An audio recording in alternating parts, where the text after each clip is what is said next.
Councilor from Molo is the violation of the Republic Act. And when it comes to Republic Act or let's say national law, it involves a national. I think the one that tasked to CHO, City Health Office, and the DTI. I think we have to inform them with regard to this matter, and maybe to the good pastor to make a local ordinances or local laws in order to help these agencies to let's say we could mapatuman natin ang ining mga discrepancies from the business sector. Thank you, Madam Chair. Thank you, Councilor Kap. Councilor Ganson, you have the floor. Thank you, Madam Chair. Hello. Thank you, Madam Chair. Just wanted to add to Councilor Sentry's statement a while ago. Kinanta na dun sa basis. May data kita na may complaint na is this already alarming? Hindi pwede na if we're going to act on this as a resolution, we're calling someone to sa agency natin to act on this as a whole. And it's good also na na-mention in it. It's not only the senior citizens ang aton concern with regards sa mga discounts ang aton PWD. PWD discounts na walang gina-honor sa mga ano natin, mga establishments. So it's good also and timely.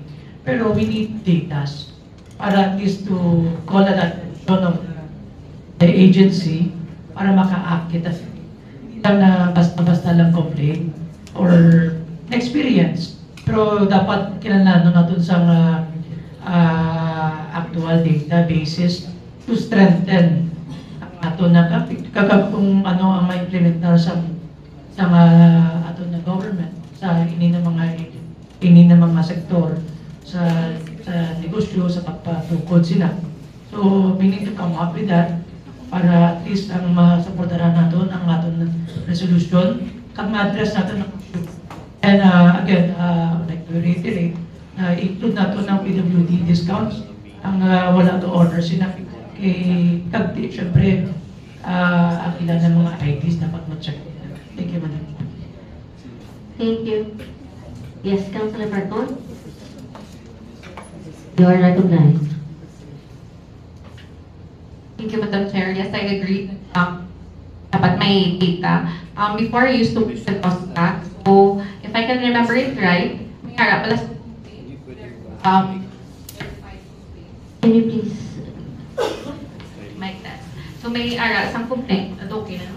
May ara sang complainant. Tapos, ang head sang OSCA, that time it was Ricanonero, ginapatawag ang establishment. Wala kag ang complainant, kag ginapatubang sila because for me that time, it's very effective sa kamo tunga tiyempo kay damo sang naklaruhan, damo sang nasettle. And at least whenever there's a complainant, aktuhan tayo na patawag, aware sila sang ilang kailangan improve or ilang mga sala. So, just a suggestion, I think if pwede, mabalik ka muna lang ang process. If may complainant, patawag sila, ang ilang establishment na ginareklamo kaya para mamusayan ang ilang problema. Thank you, Madam Chair. Thank you, Councilor Marcon. Please proceed, Councilor Young. Madam Chair, thank you very much to all my colleagues for your comment session. So, all your suggestion is well taken. Madam Chair, if there are no further comments, I move for the passage of the said resolution and copies to be furnished to CSWDO, OSCA, PWDO, and BPLO for appropriate action and strict implementation. So moved. It has been moved and seconded. Hearing no objections, motion is carried.